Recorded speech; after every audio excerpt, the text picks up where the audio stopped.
राधा माधव कुंज बिहारी।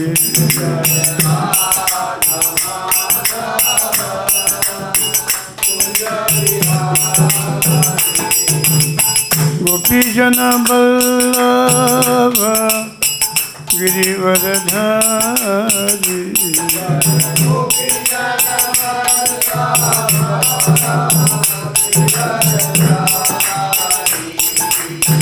गोपीजन वल्लभ गिरिवरधारी।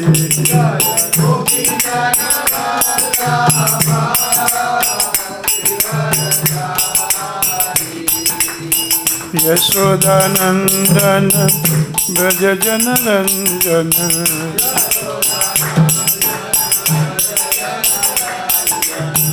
यशोदानंदन ब्रज जन रंजन।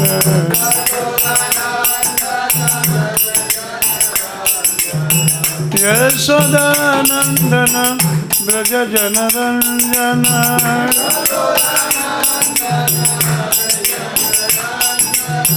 यशोदानंदन ब्रज जन रंजन। यमुना तीरावनचारी।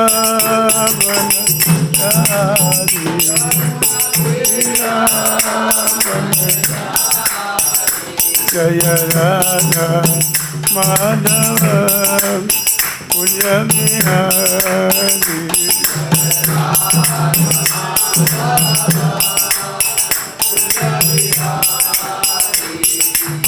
श्री कृष्ण चैतन्य प्रभु नित्यानंद। श्री अद्वैत गदाधर श्रीवासदि गौरभक्तवृंद। श्री कृष्ण कन्या प्रभु।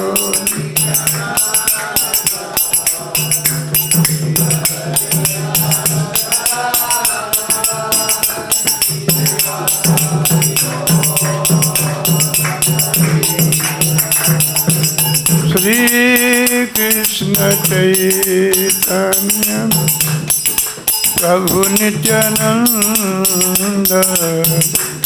श्री अद्वैत गदाधर श्रीवासदि गौरभक्तवृंद।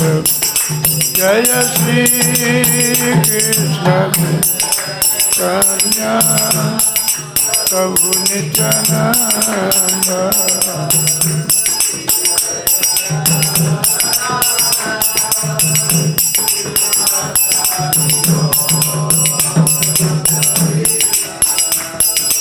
हरे कृष्ण कृष्ण कृष्ण हरे हरे, हरे राम राम राम हरे हरे।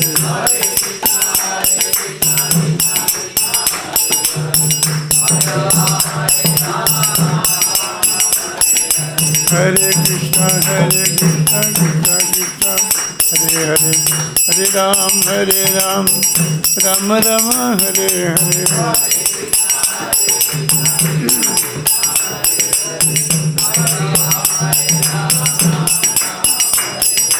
हरे कृष्ण कृष्ण कृष्ण हरे हरे, राम राम राम हरे हरे।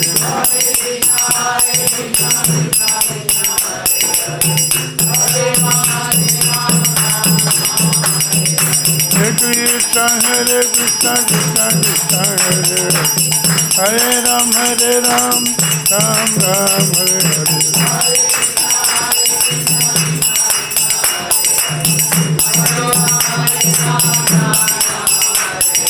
हरे कृष्ण कृष्ण कृष्ण हरे हरे, हरे राम राम राम हरे हरे। गाइए सभी लोग, ताली बजा कर जो। हरे कृष्ण कृष्ण कृष्ण हरे हरे, हरे Ram Ram Ram Hare Hare.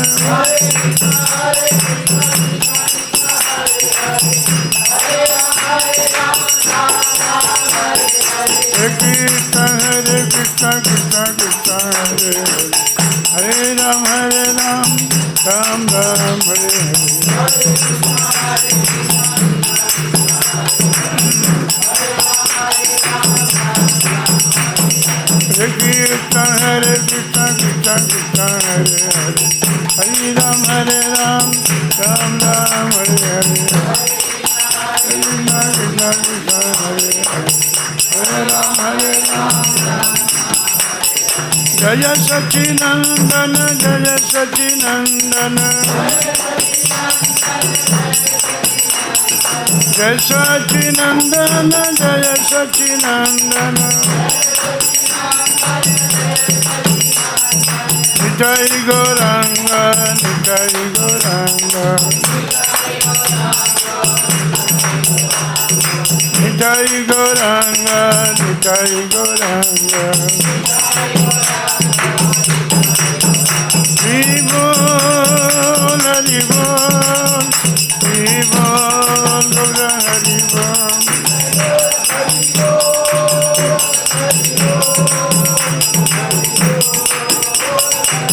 Jaya Prabhupada Prabhupada Prabhupada Jaya Prabhupada Jaya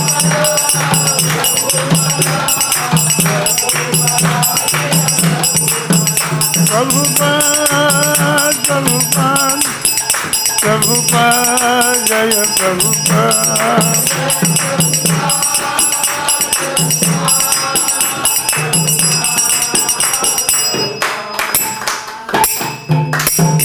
Srila Prabhupada ji महाराज की जय चैतन्य महाप्रभु की जय श्रीमद् भगवद गीता की जय बालकृष्ण लाल की जय गौर भक्तवृंद की जय गौर Premanandi All glory to assembled devotees. All glory to assembled devotees. All glory to assembled devotees. All glory to Sri Guru and Sri Gauranga. All glory to Srila Prabhupada Ji Maharaj ki jai. Om Jnanatimidandhasya Jnananjana Salakaya Chakshunurmilitam Jena Tasmai Sri Gurave Namah Sri Chaitanya Manobhishtam Sthapitam Jena Bhutale Swayam Rupa Kadamahyam Dadati Sopadantikam Bandeham Sri Guru Sri Jitpadakamalam Sri Gurun Vaishnavanscha Sri Rupam Sagrajatam Sahagana Raghunatan Vitantam Sajiv Sadvaitam Savadutam Parijan Sahitam Krishna Chaitanya Devam Sri Radha Krishna Padan Sahagana Rakta Sri Visakan He Krishna Karuna Sindhu Dinabandhu Gopesha Gopika Kanta Kanta Namastute Tapta Kanchana Gaurangi Radhe Vrindavani Vrishabhanu Sute Devi Pranam Namo Mahabhadanyaya Krishna Prema Krishnaya Krishna Chaitanya Namne Gaurati Gurave Gaurachandraya Radhika Tadayal Krishnaya Krishna Bhaktaya Tadbhakta Krishna Tadiya Padapankaja Panjarante Advaime Visatume Manasaraja Hansa Prana Prayana Samaye Kafavata Pitau Kantavarodhana Vidau Asmaranam Kutaste Kirata Huranda Pulinda Pulakasa Avhira Kankar Javana Kasadaya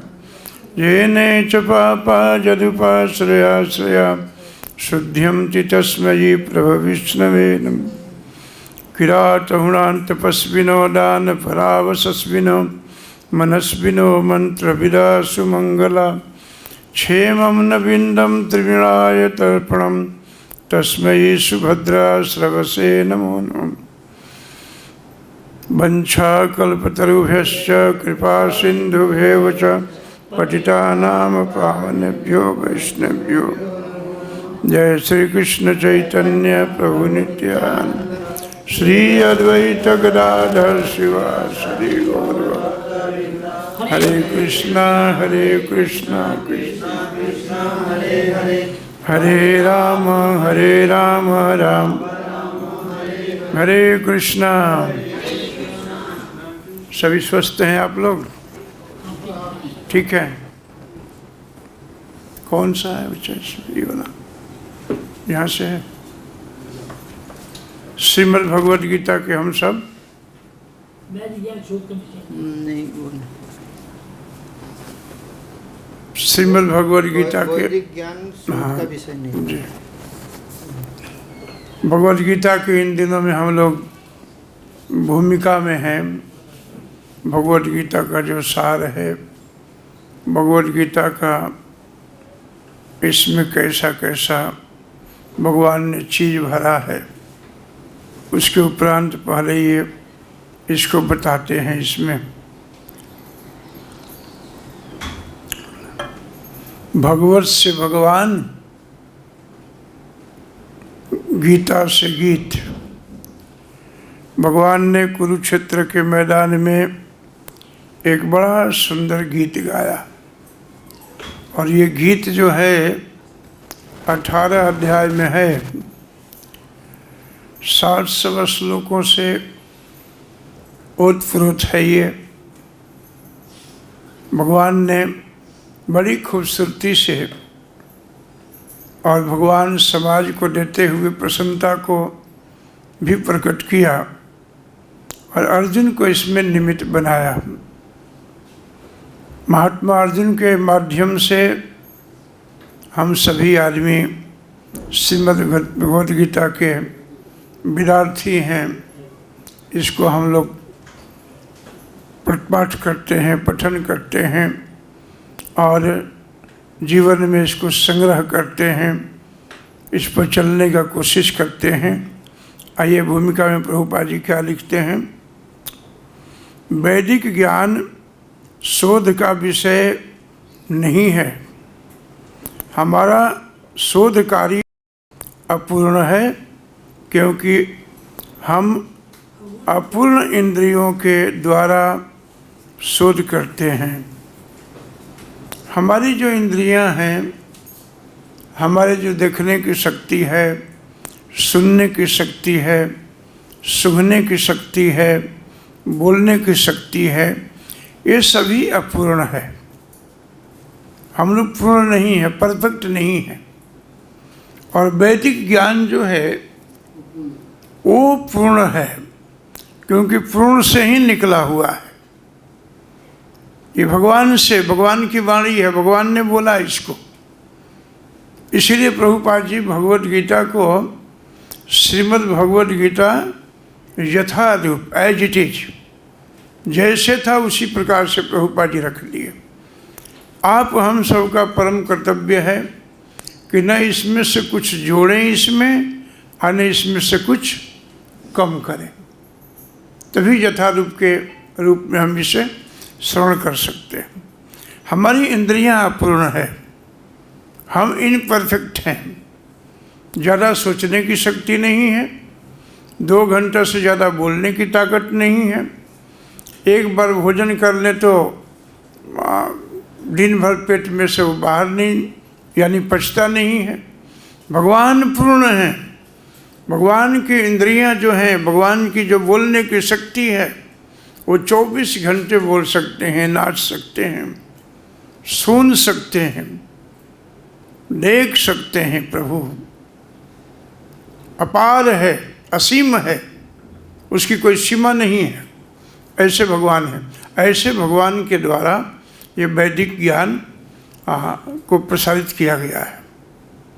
एक बार एक ब्राह्मण थे, और ब्राह्मण देवता अत्यंत गरीब थे, बड़े अकिंचन थे। वो घर में खाने को नहीं होता था, लेकिन भगवद गीता के विद्यार्थी बहुत सुंदर थे। पठन पाठन बड़ा सुंदर करते थे। भगवान से लगाव था, जाति से ब्राह्मण थे, पेशा मांगने वाला था, अध्ययन चिंतन बहुत था। सुबह निकल जाते थे, भगवान के नाम लेते थे, जितना मिलता था लाके पत्नी देवी जी को दे देते थे वो। अब उससे पूरा होता नहीं था, निरंतर वो नाम लेते थे। 2-4 घरों में जितना मिल गया, भिक्षुक को, ब्राह्मण को संतोषी होना चाहिए। आप सब भी ब्राह्मण हैं, सभी दीक्षित हैं और प्रभुपाद जी के साथ में हैं। पहला हम सब में गुण होना चाहिए कि संतोषी होना चाहिए। दूसरा सेटिस्फेक्शन भी होना चाहिए। जितना प्रभु ने दिया है उतने में संतोष रखो। अब पत्नी देवी बहुत परेशान थी, भगवत गीता का पाठ कर रहे थे। पत्नी ने बोली कि दिन भर भगवत गीता पढ़ते, इसको पढ़ने से पेट थोड़ी भर जाएगा। और वो पढ़ते थे, योग क्षेमा वहाम्य हम, भगवान देते हैं उसकी रक्षा भी करते हैं, देते हैं उसकी रक्षा भी करते हैं। पंडित जी पढ़ करके चले गए। ध्यान से सुनिए आप लोग। क्या कह रहा था मैं? नहीं, जोगक्षेम तो पीछे चला गया वो तो। अभी पॉइंट के, हाँ ये बोल रहे। पति पढ़ करके वो लाइन को चले गए। बाहर में पत्नी ने क्या किया कि उसकी जो योग क्षेम वहाम्यहम का जो लाइन था उसको काट दिया, गीता से निकाल दिया। तो पंडित जी तो आने में देर हो गया। एक छोटा सा बच्चा बैलगाड़ी पर खाने पीने का सामान, पहनने का सामान, यानी जितना घर में ज़रूरत वाली चीज़ है सब सामान बैल में ला करके रख दिया। सोने चांदी हीरे जवाहरात भी। इशारा किया कि पंडित जी ने सब भेजा आइए। अब पत्नी दरवाज़ा खोली, बड़ी खुश रही हो, सब घर भर गया। अरे भाई, घर में लक्ष्मी जी का आगमन होता है तो हरा भरा हो जाता ना जीव। पैसे हो तो वह जीव हरा भरा रहता है। पंडित जी, पंडितानी खुश हो गई, प्रसन्न हो गई। अब प्रसन्न हो गई तो पंडित जी थोड़ी देर में आए। बोले कि मैं कहती थी ना बाहर जाओ, बाहर जाने से कुछ मिलेगा, देखो घर भर गया, तुम बाहर गए घर भर गया। पंडित जी ने पूछा क्या भर गया? बोले कि सब खाने पीने का सामान, पहनने का हीरे जवाहरात सब भर गया घर में। कौन लाया? बोला कि एक छोटा सा बालक लाया। कुछ बोला उसने? बोले कि नहीं, बोल नहीं सकता था। क्यों? उसकी जिह्वा कटी हुई थी, वो बालक बोल नहीं सकता था। इशारे से दे दिया, उसकी जिह्वा कटी हुई थी। पंडित जी के नेत्र से पानी बह गया। पंडित जी रो पड़े। पंडित जी ने कहा कि देवी, आपने भगवत गीता का जो लाइन उसमें से निकाल दिया है, वो भगवान के मुख से निकला था। वो आपने लाइन नहीं निकाला, श्लोक को दूर नहीं किया, आपने आज मेरे प्रभु को जिह्वा को काट दिया है। भगवत गीता में न कुछ जोड़ना है और न कुछ कम करना है। जैसे लिखा है वैसा ही पढ़ना है। अपना बुद्धि इसमें, अपना शोध लगाना चालू कम कर दे इसको। इसमें कहते हैं कि वैदिक ज्ञान शोध का विषय नहीं है, चिंतन का विषय है, ये जीवन में उतारने का विषय है। हमारी अपूर्ण इंद्रियों के द्वारा शोध करते हैं। हमें पहले से चले आ रहे पूर्ण ज्ञान को परंपरा द्वारा स्वीकार करना होगा। जो परंपरा से ज्ञान आया है, भगवान इस ज्ञान को परंपरा से दिया हुआ है। श्रीमद् भगवद गीता के 4थे अध्याय में भगवान ने जब परंपरा की बात करी अर्जुन से, अर्जुन गीता सुन रहे थे और भगवान बोल रहे थे। भगवान ने कहा कि अर्जुन, जानते हो जिस ज्ञान को तुझे मैं दे रहा हूँ, आज से करोड़ों वर्ष पूर्व मैंने सूर्यदेव को दिया था, मनु इक्ष्वाकु भी लिए इसे। अब काल कर्म के प्रभाव से ये जोग नष्ट हो गया है, आज मैं तुझे दे रहा हूँ। और ऐसे नहीं अर्जुन, ये परंपरा से उतरा हुआ है। बड़े बड़े श्रेष्ठ व्यक्तियों लोगों ने इसको स्वीकार किया है। इदम राजर्षयो विदु, बड़े बड़े राजाओं ने इस भगवत गीता को, ज्ञान को एक्सेप्ट किया है।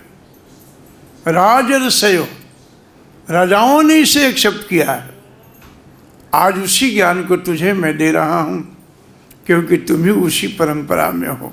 एवं परंपरा प्राप्तम इदम राजर्षयो विदु, सकाल नेह महता जोगो नष्ट परम तप। है परम तप अर्जुन, जब इसकी सिलसिला समाप्त हो गई थी, उसी ज्ञान को तुझे मैं फिर से दे रहा हूँ। परंपरा से उतरा है। अर्जुन के मन में शंका हुआ कि आप जिनका नाम ले रहे हो, सूर्यदेव, इक्ष्वाकु, मनु, ये तो आपसे बहुत पहले हो चुके हैं। न जाने कितने वर्ष पूर्व इन लोगों का जन्म हुआ है। अपरम भवतो जन्म, आपसे पूर्व बहुत पहले जन्म हो चुका है। प्रभु, आपने ये कब कब बात कह दिया, कब कब सुनाया? तब प्रभु ने कहा, अर्जुन, बहुनी में व्यतीतानि जन्मानि तव चार्जुन, तान्यहम वेद सर्वाणि न तुम यथम परम तप। जानते हो अर्जुन, मेरे और तेरे बहुत सा जन्म व्यतीत हो चुके हैं, वो सब मुझे याद है, तुम नहीं जानते हो, क्योंकि जीव में और भगवान में यही अंतर है।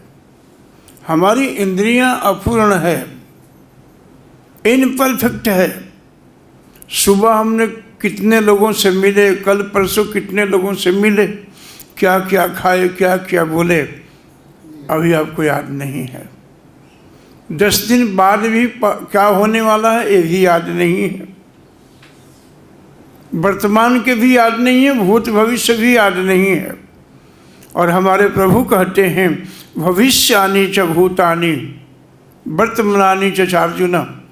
भूत भविष्य दोनों के बाद जानता हूँ, वर्तमान तो मेरे साथ नहीं अर्जुन। भूतकाल में क्या क्या बीत गया है उसे भी मैं जानता हूँ, भविष्य में क्या क्या आने वाला है उसे भी मैं जानता हूँ। तुम नहीं जानते हो, तुम नहीं जानते हो। भैया क्या ये चक्कर,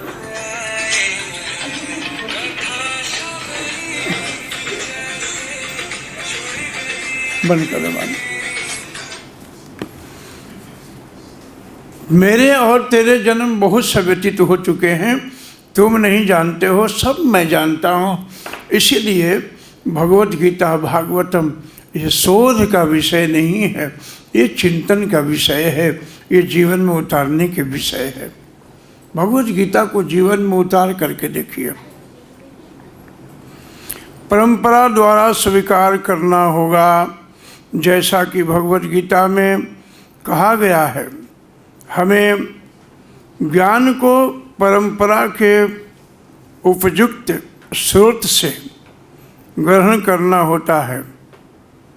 इस ज्ञान को, भगवत गीता को अपने गुरुमुख से, गुरु जी के गुरुमुख से जो जो बात कहे हैं उन्हीं के स्वीकार करना चाहिए।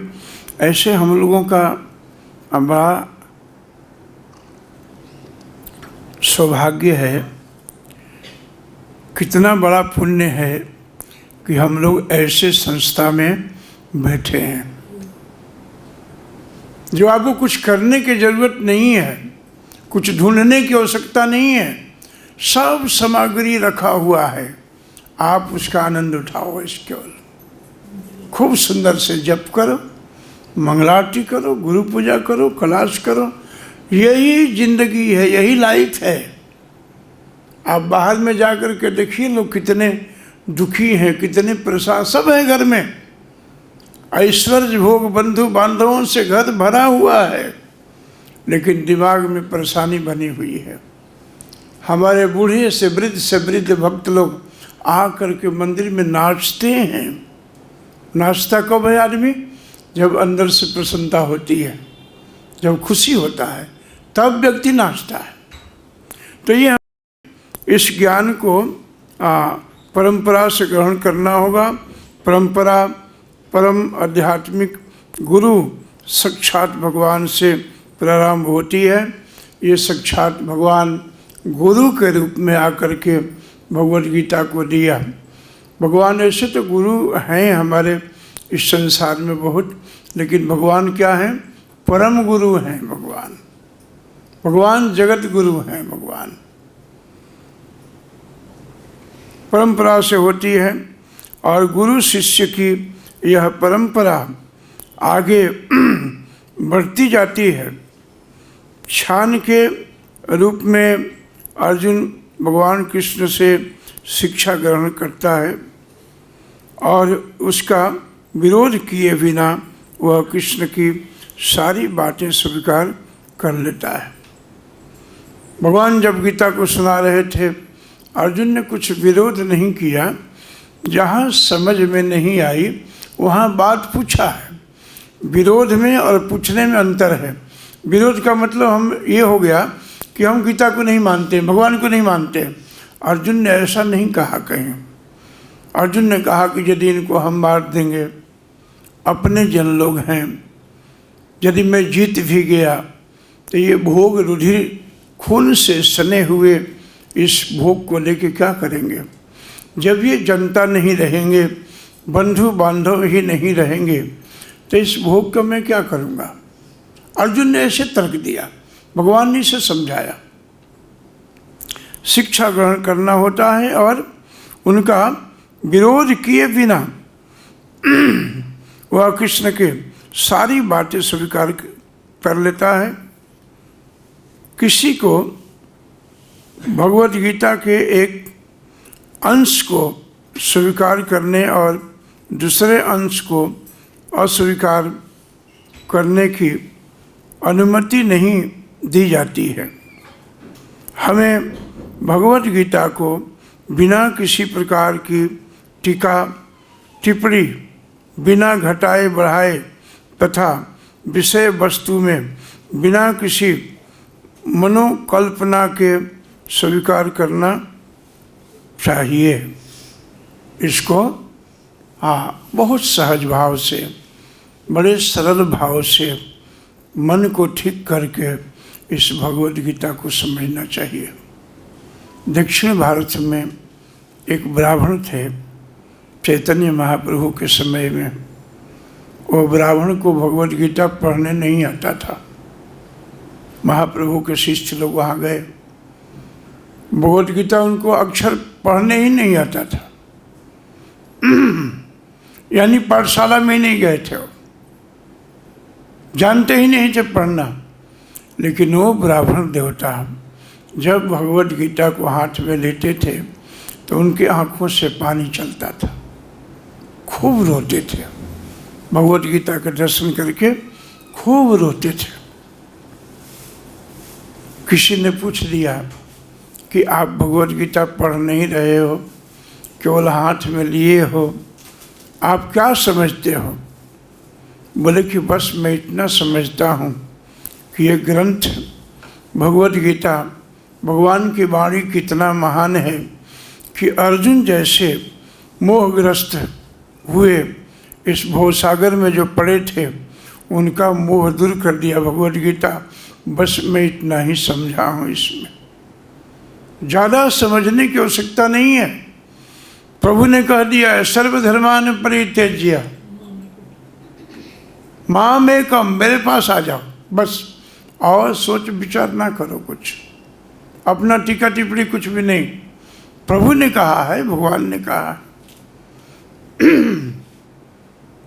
महाप्रभु से जा कर के शिष्य लोगों ने कहा कि महाप्रभु दक्षिण भारत में जो पंडित जी हैं भगवद गीता को देख करके रोते हैं, प्रभु पढ़ने नहीं आता है, एक अक्षर भी नहीं जानते हैं पढ़ना। महाप्रभु ने सारांश बता दिया। महाप्रभु ने कहा आप जानते हो वही पंडित जी भगवद गीता को ठीक से समझे हैं, उन्हीं को समझ में आया है ये भगवद गीता। हम लोग न जाने कितने बार पढ़ लेते हैं, हमेशा इसमें से नई नई बातें आती हैं। भगवत गीता को ठीक से, ये चिंतन का विषय है, ये जीवन में उतारने का विषय है। आप एक बार जीवन में उतार करके देखिए, आपको महान बना देगा। ये आपको संसार में पूजित बना देगा, पूजा करवा देगा। संसार के सामने संसारिक लोग उस व्यक्ति के सामने झुक जाएंगे। प्रभुपाद जी ने क्या किया?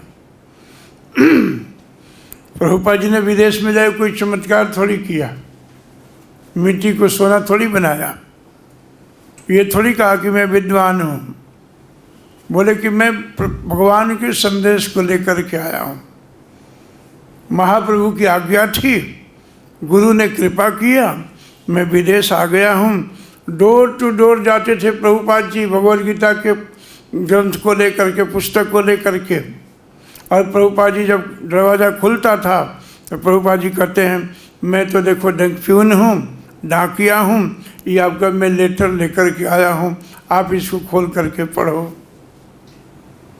आज तक विदेशी लोग 50 साल से ऊंचा हो रहा है, आज तक विदेशी लोग उस भगवत गीता पे पढ़ करके, प्रभुपाद जी देखो केवल भगवत गीता बांटा नहीं, प्रभुपाद जी ने केवल सिखाया ही नहीं, प्रभुपाद जी ने जितने प्रभुपाद जी के लोगों ने बात समझा, माना, संग लगे, डिसिप्लिन को पालन किए, डिसाइपल बन गए, उनको प्रभुपाद जी ने केवल संत नहीं बनाया, केवल साधु वैष्णव नहीं बनाया, प्रभुपाद जी ने अपने जैसा गुरु बना दिया सबको। ये भगवद गीता का लाभ है। जो प्रभुपाद जी ने अपने जैसा बनाया सबको।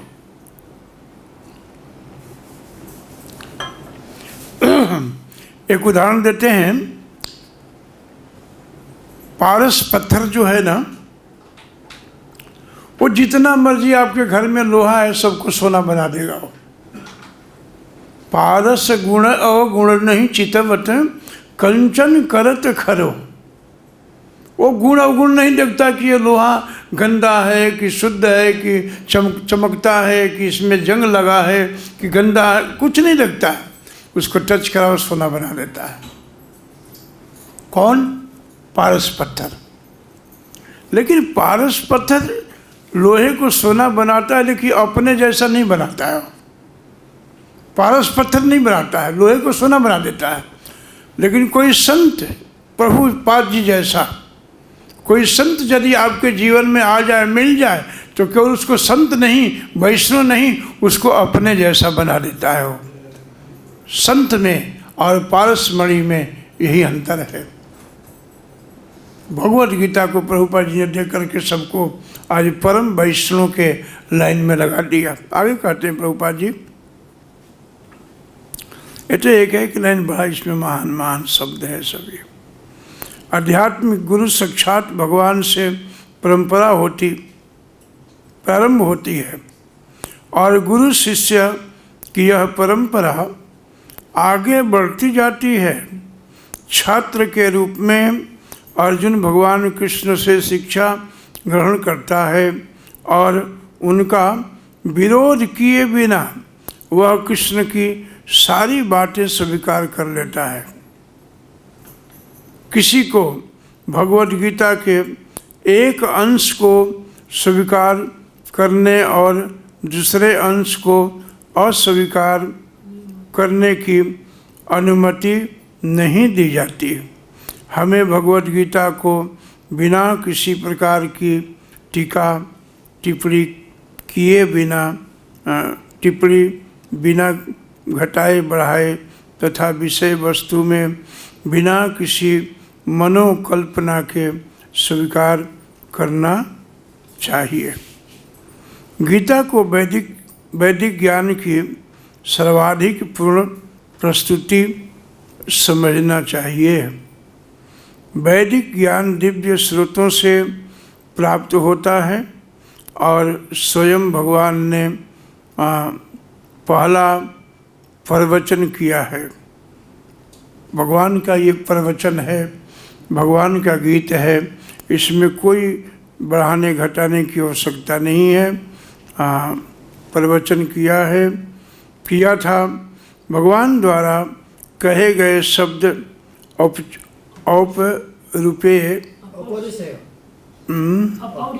अपौरुषेय कहलाते हैं, जिनका अर्थ है कि वे 4 दोषों से युक्त संसारी व्यक्ति द्वारा कहे गए शब्दों से भिन्न होते हैं।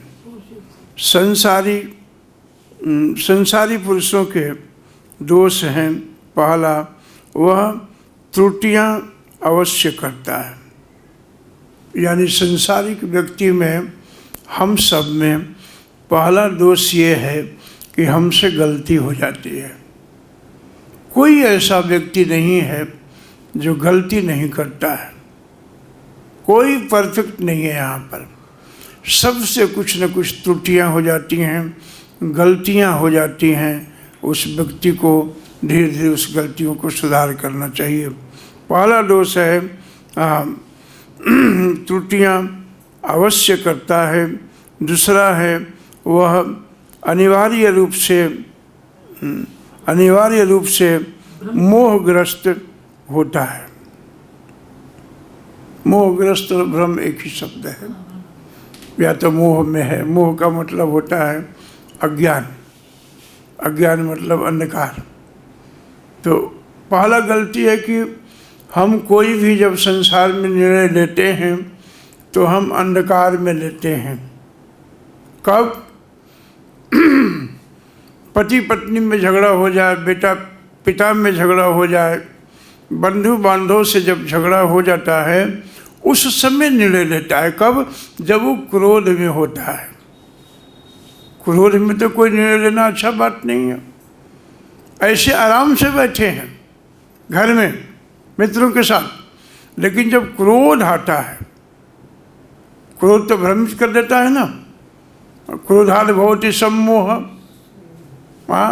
बुद्धि भ्रमित कर देता है। तो क्रोध जब आता है तो निर्णय लेता है, अब उससे मैं बात नहीं करूँगा, आज के बाद मैं घर नहीं जाऊँगा, पत्नी को छोड़ दूँगा। कब कह रहा है वो? अंधेरा में कह रहा है। जब अंधेरा छड़ जाता है, क्रोध शांत होता है, तो कहते हैं कहाँ जाए। कभी कभी ऐसा होता है कि पति क्रोध में बैग सरिया करके कपड़े पत्नी के ऊपर एकदम तान मान दिखाते हुए घर से बाहर निकाल करके स्टेशन तक पहुंच जाता है। स्टेशन तक पहुंचने के बाद में धीरे धीरे क्रोध जब शांत होता है, अंधकार दूर होता है, तो कहता है अरे पत्नी बच्चे घर में हैं। वो नाती गोद में बैठ करके दादा कहता था, बाबा कहता था, बताओ कहाँ जा रहे हो तुम? स्टेशन से लौट के घर आ जाता है।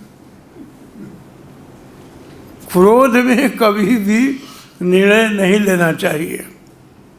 जब ठंडे हो जाओ, क्रोध आ गया है तो ठंडे हो जाओ, पानी पी लो, स्थानांतर कर लो, जगह बदल दो, आधे घंटे में ठीक हो जाओगे। तुम ठीक हो जाओगे। नहीं लेना चाहिए।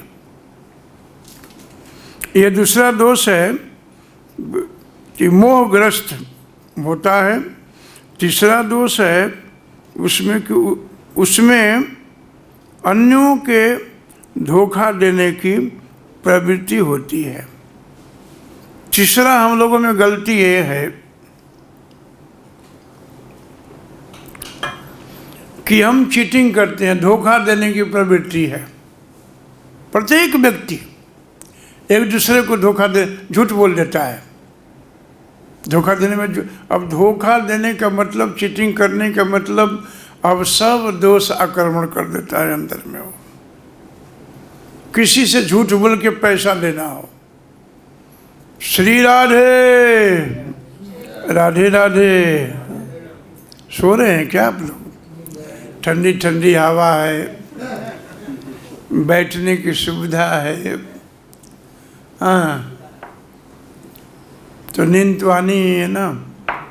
नंद्रा देवी भी भगवान ने जब कुंभकर्ण को मार दिया तो उनकी पत्नी है निंद्रा देवी, बोले कि हमारे पति को मार दिए हो तुम, तुम्हारे भी वैकुंठ में ताला लगवा दूंगी मैं, कोई नहीं जाएगा। बोले कैसे? बोले कि लोग आएंगे ना कथा कीर्तन में, उन्हीं के मूड में समा जाऊंगी। तुम कथा करते रहोगे, संत लोग कथा कहेंगे, हम आनंद से झोंका लेते रहेंगे नींद वाली।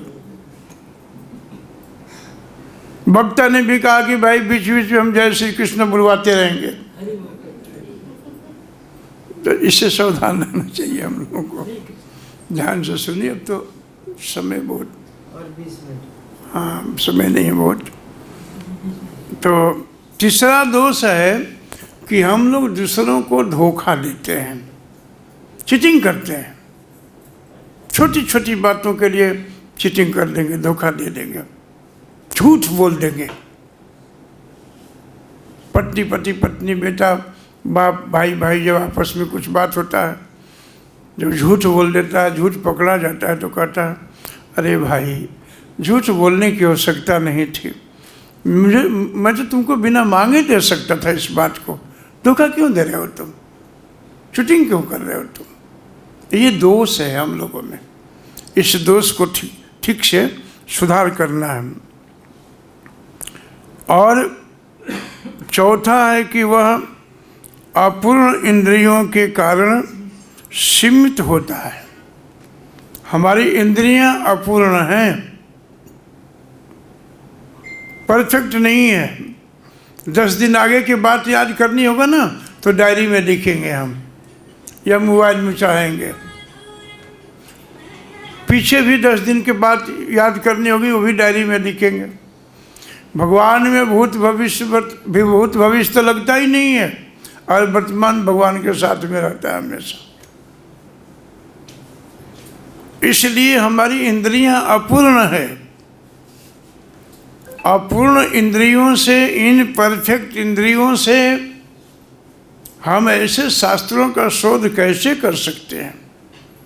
भगवान को जीव कैसे समझ सकता है? ताकत ही नहीं है। वही गुरु परंपरा से प्रभुपाद जी जो समझा रहे हैं कि हमें इसको गुरु परंपरा से समझना चाहिए। इन 4 दोषों के कारण मनुष्य सर्वव्यापी, क्षमा कीजिएगा, 4 दोषों के कारण मनुष्य सर्वव्यापी ज्ञान विषयक पूर्ण सूचना नहीं दे पाता। ऐसे दोषपूर्ण व्यक्तियों द्वारा वैदिक ज्ञान प्रदान नहीं किया जाता। इसे प्रथम जीव ब्रह्म के हृदय में प्रदान किया गया। फिर ब्रह्म ने इस ज्ञान को अपने पुत्रों तथा शिष्यों को उसी रूप में प्रदान किया जिस रूप में उन्हें भगवान से प्राप्त हुआ था। भगवान पूर्ण है और उनका प्रकृति के नियमों के वशीभूत होने का प्रश्न ही नहीं उठता। अतएव मनुष्य में इतना समझने की बुद्धि तो होनी ही चाहिए कि भगवान की इस ब्रह्मांड की सारी वस्तुओं के एकमात्र स्वामी हैं। भगवद गीता पढ़ करके, गुरु परंपरा से ये सब बातें सीख करके हमें इस पॉइंट पर पहुंचना चाहिए कि संसार की जितनी वस्तु है इसके स्वामी, इसके मालिक भगवान हैं। ईशावास मिदं सर्वम दिव्यम भौमम चांतरिक्षम भीतम अचूत निर्जितम। दिव्य जगत की वस्तु, पृथ्वी की वस्तु, अंतरिक्षम, आप जो नहीं देखते हैं वह भी संपदा, भीतम अचूत निर्जितम, भगवान के द्वारा इसको निर्धारित किया गया है। दिव्य जगत की वस्तु को भी हम नहीं जानते हैं, क्या क्या भगवान ने रखा है।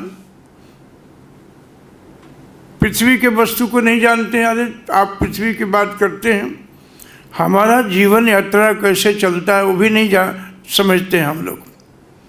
समुद्र में कितने रत्न छुपे हैं ये भी पता नहीं है। पृथ्वी में कितने बहुमूल्य बहुमूल्य भगवान ने चीज रखा ये भी पता नहीं है। अंतरिक्षम, जो वस्तु नहीं देखते वो भी वस्तु भगवान ने ही बनाया है, जो देखते वही वस्तु भगवान की है। बीतम अचूत निर्जितम, इसलिए हम लोगों का परम कर्तव्य है कि जावत भरिये न जठरम तावत स्वतम देहिना। आपको जीवन में उतना ही संसारिक वस्तु चाहिए जितना से आपकी जीवन यात्रा ठीक से चल सके। जावत भरिये न जठरम, जितने से आपके भूख मर जाए, आत्मा और शरीर का संबंध बना रहे, उतने ही आप पेट में भोजन डालो। यदि आवश्यकता से अधिक आप पेट में भोजन डालोगे तो सस्तेनो दंड अरहति, आपको दंड मिलेगा, पचेगा नहीं, न जाने कौन कौन सा बीमारियां होगी। उसी प्रकार धन की स्थिति है। आप क्या खाते हो, कितना खाते हो, कितना संग्रह कर लेते हो, कितना धन कमा लेते हो, इसका महत्व नहीं है। महत्व इसका है कि आपने क्या क्या खा लिया, वो महत्व नहीं रखता। आपका पेट क्या पचाता है इसका महत्व है, खाने का महत्व नहीं है। उसी प्रकार संसार के वस्तु आपने क्या क्या रख लिया उसका महत्व नहीं है। आप ये सोचो कि अंतिम में हमारे साथ जाने वाला क्या है, सब छूट जाएगा। मृत्यु सर्व हरश्चाहम, जब मृत्यु आएगी सब कुछ बाई फोर्स जबरदस्ती आपके हाथों से छीन करके घर से बाहर निकाल देंगे। इसीलिए कितना लेना चाहिए जीवन में, जितनी आवश्यकता है आपके, ज़्यादा मन नहीं फंसाना चाहिए, प्रश्न ही नहीं उठता। अतएव मनुष्य में इतना समझने की बुद्धि तो होनी ही चाहिए कि भगवान ही इस ब्रह्मांड की सारी वस्तुओं के एकमात्र स्वामी हैं। ये बात यदि ठीक से समझ में आ जाए कि भगवान की वस्तु है, हमारी नहीं है। देखो, आपको नाक में हवा मिलता है, हवा हमने बनाया क्या? हमारे पिताजी लेके आए थे कि दादाजी लेके आए? पहले से ही हवा था। पेट में भोजन जो खा लेते हो फ्री पच जाता है। किसी ने मशीन लगाया क्या पेट में? सब फ्री पच जाता है। इतनी बड़ी जो सूर्य के रूप में लाइट जलाता है दिन में प्रभु, वो हमारी थोड़ी है। लाइट भी भगवान ही देते हैं सब चीज़। तो हमें समझना चाहिए कि सारे वस्तुओं के एकमात्र स्वामी भगवान हैं। वही आदि सृष्टा ब्रह्मा के भी सर्जन करता है। 11 अध्याय में भगवान को प्रपितामह के रूप में संबोधित किया गया है, क्योंकि ब्रह्मा को पितामह कहकर संबोधित किया है। जैसे भगवद गीता में पितामहस्य जगतो धाता माता धाता पितामह, अर्जुन ने संबोधित किया। आप ही माता हो, आप ही धाता पोषण करने वाले भी हो। भगवान कहते हैं पितामहस्य जगतो, जानते हो अर्जुन, मैं इस जगत का सबका जनक हूँ, पिता हूँ मैं। पितामहस्य जगतो, और इतना ही नहीं, माता, सबका जन्म देने वाला भी मैं ही हूँ, और धाता, मैं सबका पालन करने वाला भी मैं ही हूँ। माता, धाता, और हे अर्जुन, मैं सबका दादा भी हूँ। भगवान से पुराना कोई नहीं है। इसलिए भगवान को स्वीकार करना चाहिए, सत्ता शक्ति को। सृष्टा तथा ब्रह्मा के भी सृजन करते हैं। 11वें अध्याय में भगवान को प्रपितामह के रूप में संबोधित किया गया है, क्योंकि ब्रह्मा को पितामह पितामह कह करके संबोधित किया गया है। और वे तो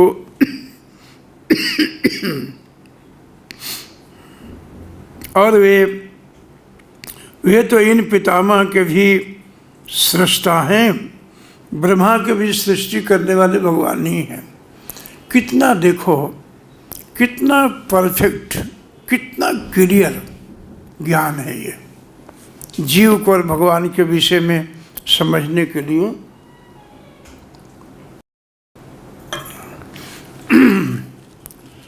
कितना सुंदर प्रभुपाद जी इस बात को समझाते हैं, किया गया। और वे तो इन पितामह के भी सृष्टा हैं, जो ब्रह्मा जी हैं उनको भी बनाने वाले परमपिता भगवान ही हैं।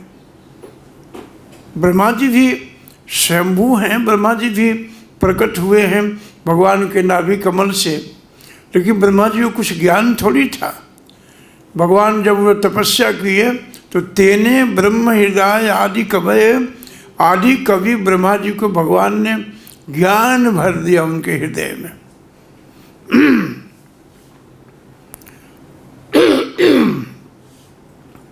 जन्मादेश सजतोन्मयादि तरतस चार्थे सुभिज्ञ स्वराट तेने ब्रह्म हृदय आदि कवये।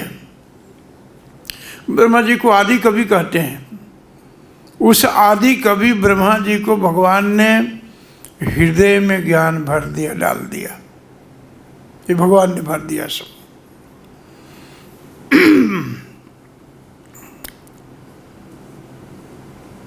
संबोधित किया है क्योंकि ब्रह्मा को पितामह कहकर संबोधित किया गया है।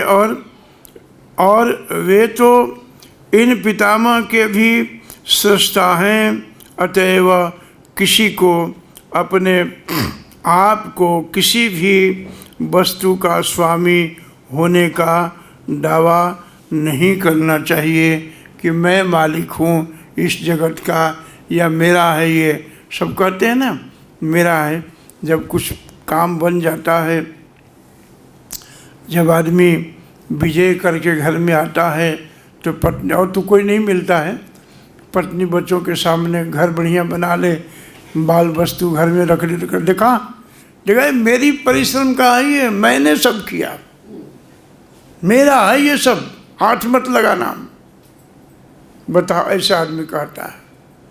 अच्छा, घर बना लिया तो ये ईंटा कहाँ से लाया? मिट्टी से आया। मिट्टी किसकी है? भगवान की है।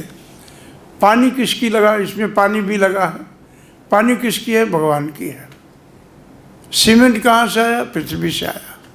सब तो भगवान, आपने केवल संबल कर दिया इसको। सारा सामग्री पहले से रखा हुआ है, आपने इसको केवल जोड़ दिया है। हमारा वास्तव में ठीक से शास्त्र दृष्टि से समझा जाए तो हमारा यहाँ कुछ भी नहीं। अरे शरीर भी नहीं है, ये भी साथ छोड़ देगा। ये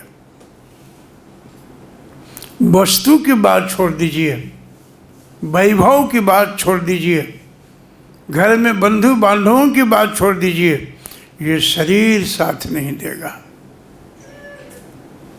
शरीर कहता है ना, अब कहते हैं ना बूढ़े लोग, क्या करें, करना तो चाहता हूँ, शरीर साथ नहीं दे रहा है। अरे अब क्या साथ दे, 60-70 साल तक मस्ती मारते रहे। अब भगवान के तरफ देखो, बुढ़ापा भी एक रस है। भक्ति में बहुत रस है ना, तो बुढ़ापा भी एक रस है। उस रस का अनुभव करो, उसका आनंद लो। कैसा रस लो भाई? अब जितने संसार के रस था ना, अब वो रस निरस हो गया है। आपके कान सुन नहीं रहा है, कान वाली रसना खत्म हो गई है। गाना गुना छोड़ दो। आँख से जो देखते थे अभी आँख भी डीम हो गया है। जिह्वा भी खाने में कोई रुचि नहीं रखती है, क्योंकि ज़्यादा खा लेगी तो ये जो मुखिया जी हैं पेट महाराज, ये पचा नहीं पाएंगे। फिर प्यासी राजाओं के पेट पर हाथ घुमाते हुए, तो ये सब रस खत्म कर दो संसार का। अब एक रस में जुड़ जाओ। कौन सा रस? कृष्ण रस में जुड़ जाओ। बस एक रस लो। देखो, भजन होता है मन से, और मन की बुढ़ापा कभी नहीं आता है। आता है?